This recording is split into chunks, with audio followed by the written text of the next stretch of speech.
Hi friends, welcome to JKSSV Aimers. Aimers में आप सबका बहुत सारा स्वागत है। फ्रेंड्स, किसी भी एग्ज़ाम को क्वालिफाई करने का सबसे बेस्ट वे है कि आप सबसे पहले उसके प्रीवियस ईयर क्वेश्चन को एनालाइज करो। Previous year question place a very important role in the preparation of every competitive exam. I have qualified many competitive exams conducted by JKSSB, SSC, and some teaching and defense exam also. Previous year question played a very important role in my selection process. Currently, I am working as Panchayat Account Assistant in RDD department. जितने भी exam अभी announced हुए हैं या होने वाले हैं, जैसे आपका फाइनेंस अकाउंट असिस्टेंट का हो गया, एसआई का हो गया, there are so many exam जो अभी अनाउंस्ड हुए हैं। उनसे जुड़े हुए जो भी आपकी प्रैक्टिस है, एक quick previous year MCQ series चल रही है JKSSB एमर्स पे। Only exam oriented content provide हो रहा है।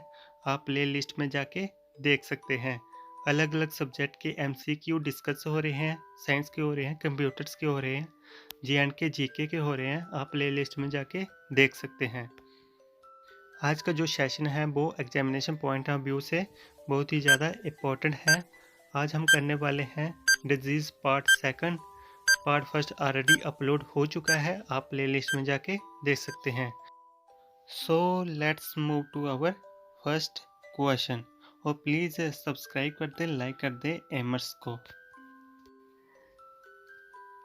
Among the following which is a communicable disease. इनमें से कौन सा डिजीज़ है जो एक कम्युनिकेबल डिजीज़ है? फ्रेंड्स, कम्युनिकेबल डिजीज़ वो डिजीज़ होते हैं दैट ट्रांसमिट बिटवीन पीपल्स और एनिमल्स। आपके ऑप्शन जे रहे। The right answer is option A, Ebola. Ebola is a communicable disease.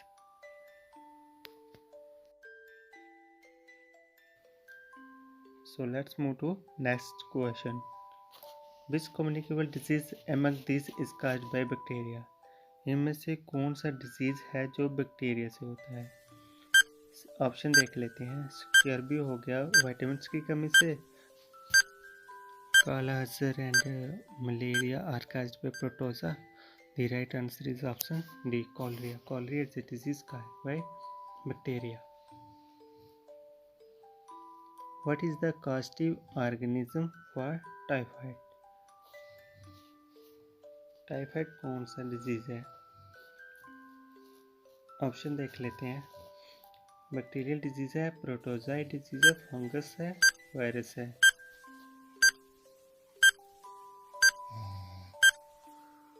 The right answer is option A, bacteria. Typhoid is a bacterial disease. What is the mode of transmission for tuberculosis? Tuberculosis का mode of transmission क्या है? Tuberculosis एक bacterial disease होता है जो हमारे lungs को affect करता है, और इसका जो बैक्टीरिया है उसको हम माइकोबैक्टीरियम ट्यूबरक्लोसिस भी बोलते हैं। The right answer is option D, droplet infection. Mode of transmission क्या है ट्यूबरक्लोसिस का? Droplet infection. Which communicable disease among these is caused by virus? इनमें से कौन सा डिजीज है जो वायरस से ट्रांसमिट होता है? आप लोग प्लीज़ वो चार्ट अच्छे से लर्न कर लें जिसमें disease caused by virus, disease caused by bacteria दिया होता है। JKSSB मिनिमम एक क्वेश्चन तो पूछता ही है वहाँ से। The right answer is option D, influenza. Influenza is a disease that is caused by virus. What is the causative organism for dengue? Dengue का causative organism क्या है? आपके ऑप्शन जे रहे। Bacteria, virus, protozoa, fungus. आप सभी जानते होंगे डेंगू एक वायरस है। The right answer is option B, the causative organism for dengue is virus. What is the causative organism of HIV and infection? HIV infection का causative organism क्या है? Again easy question है। Option देख लेते हैं। Bacteria, virus, fungus, protozoa. The right answer is option B. HIV एक viral disease है, it is cause by virus. Which among the following is an example of communicable disease. इनमें से कौन सा डिजीज है जो एक कम्युनिकेबल डिजीज है।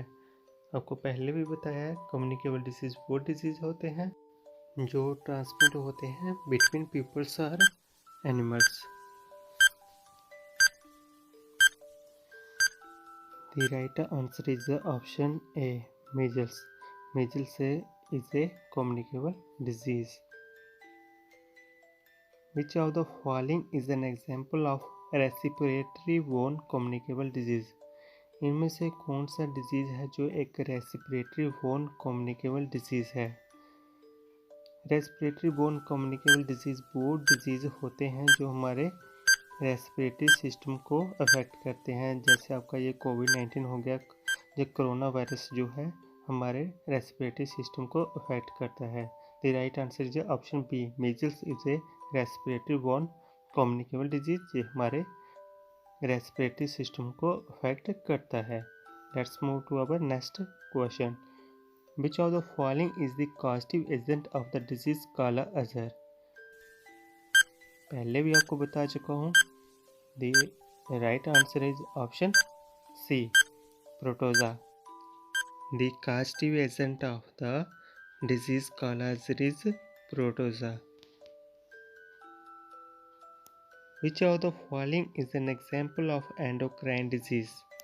इनमें से कौन सा डिजीज है जो एक एंडोक्राइन डिजीज है। फ्रेंड्स, एंडोक्राइन डिजीज वो डिजीज होते हैं जो हमारी हार्मोन की प्रोडक्शन पे डिपेंड करते हैं। आपके ऑप्शन ये रहे, rubella, malaria, diabetes mellitus, measles. The right answer is option C, diabetes mellitus.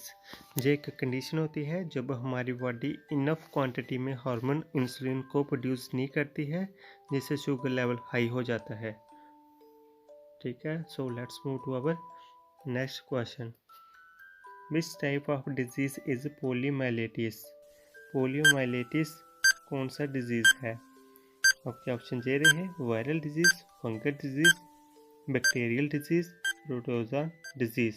The right answer is option A, viral disease. Poliomyelitis एक वायरल डिजीज है। Which of the following is an example of zoonotic disease. इनमें से कौन सा disease है जो एक zoonotic disease है। फ्रेंड्स, जूनोटिक डिजीज वो डिजीज होते हैं that can be transmitted from animals to people. For example, rabies हो गया, एंथ्रेक्स हो गया। रेबीज जो है वो डार्क वाइट से होता है। और the right answer is option C, anthrax. Anthrax is caused by sheep. Which of the following disease are transmitted from one person to another?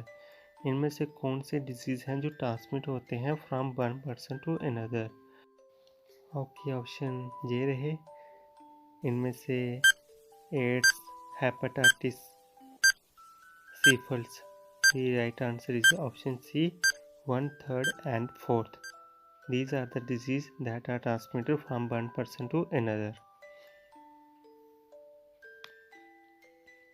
Hepatitis B is a communicable disease majorly infect which of the following organ? Hepatitis B जो एक communicable disease है वो कौन से organ को infect करता है। Hepatitis B एक disease है जो वायरस से होता है, ये हमारे लीवर को अफेक्ट करता है। ठीक है, the right answer is option C, liver. Among the following which is a non communicable disease. इनमें से कौन सा डिजीज है जो एक नॉन कम्युनिकेबल डिजीज है। फ्रेंड्स, इस क्वेश्चन का आंसर आप नीचे कमेंट सेक्शन में दीजिए। So friends, we are done with the important questions of disease part 2. Part 3 will be available very soon. ये सारे क्वेश्चन JK SSB एग्ज़ाम में पूछे गए हैं और रिपीट भी होते हैं। अगर आप ये देख लेंगे तो लास्ट मोमेंट पे हर एक चैप्टर डिटेल्स में नहीं पढ़ पाओ, इतना टाइम आपके पास नहीं है, तो इनको ज़रूर नज़र से निकाल लीजिएगा। क्वेश्चन देखते जाना है, उनको प्रैक्टिस करते जाना है। ये एक बहुत ही इफ़ेक्टिव तरीका होता है किसी भी एग्ज़ाम में थोड़ा सा और बेटर स्कोर कर पाने का।